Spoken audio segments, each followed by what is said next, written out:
In the last episode, I talked about the difference between believing something and actually knowing it. And that got me to thinking, how do we know anything for sure? I know George Washington was the first president of the United States. At least I think I do. I wasn't there, didn't meet him, never saw him. Somebody told me about him.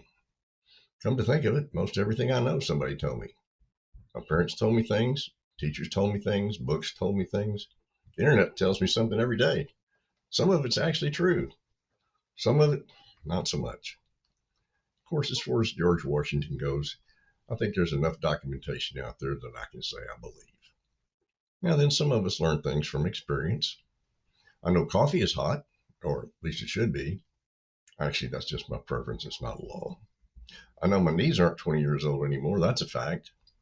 And as an old skydiver, I know gravity works. I know that because every time I stepped out the door of the airplane, I never once went up. And if I drop a piece of bread with peanut butter on it, I can almost guarantee you it's going to land peanut butter side down. Now, is that just my luck or some weird aspect of gravity I haven't figured out yet?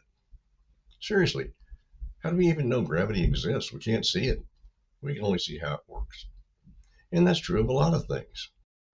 So we know some things because we experienced them firsthand. And we know some things because we trust the people or sources that told us about them. Sometimes I believe something just because it makes sense to me. But the older I get, the more I come to realize that I have to correct some of the things I believe because I didn't have all the facts to start out with. And the more I realize that, the more I realize I might have to examine a lot of the things I believe, at least the important stuff. Now, some things I've looked into deep enough that I feel comfortable saying I know. And maybe that's why there's so many people tend to disagree. It's not because they're stupid or dishonest.